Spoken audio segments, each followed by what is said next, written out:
This is for entertainment only.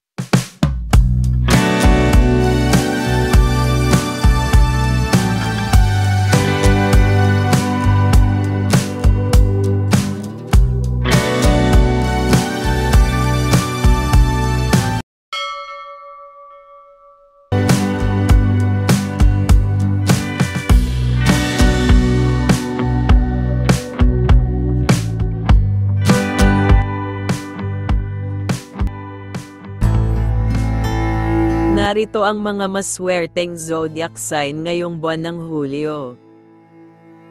Cancer. Cancer, ikaw ay lucky ngayong buwan ng Hulyo dahil ang iyong emotional compass ay magre-restart upang magbigay ng bagong panimula, at sa wakas ang iyong mga maling communication ay magiging malinaw na. Ang pinakamagandang araw ng iyong cardinal sign ay ang unang araw ng linggo. Leo. Sa pagpasok ng unang araw ng Hulyo, ang karisma, enerhiya at kumpiyansa ng mga Leo ay nasa kataas-taasan. Ang mga ito ay sinusuportahan din ng planet Venus patungkol sa kanilang buhay pag-ibig na nagdadala ng pagmamahalan at pagkakaisa. Sagittarius. Ang mga naghaharing Sagittarius sa planetang Jupiter ay bumubuo ng paborableng trine kasama ang Mars sa unang bahagi ng Hulyo, na magbibigay sa kanila ng mga plano sa paglalakbay at mga malikhaing mga idea. Ang mga kita sa pananalapi ay maaari ring mayroon magandang balita. Ang kanilang swerte ay maaaring magningning.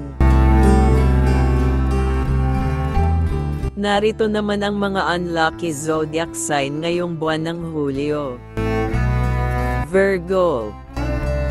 Papasok ang planetang Venus sa iyong sign na sa halip na magdulot ng kagalakan ay maaari itong magdulot ng pagiging perfectionist at self-criticism ngayong Hulyo. Maaaring makaramdam ka ng pagiging sensitibo o pag-disconnect sa iyong mga relasyon. Iwasan mo ang labis na pagsusuri sa iyong buhay pag-ibig at mga usaping pananalapi at trabaho. Taurus. Ang planetang Uranus ay magbubunsod ng mga hindi inaasahang mga pagbabago na maaaring magdulot sa iyo ng pagkahilo sa iyong mga nakaugaliang gawain. Maaaring hindi mo maabot ngayong buwan ng Hulyo ang katatagan sa karera o buhay tahanan at hindi magiging maganda ang iyong financial prospect hanggang sa maging direkta ang planetang Saturn sa buwan ng Nobyembre. Hindi ito ang panahon upang iyong labanan ang mga pagbabago, manatiling grounded at flexible upang mag-navigate. Ang mga kapanapanabik na pagkakataon ay darating sa iyo sa hinaharap. Aquarius.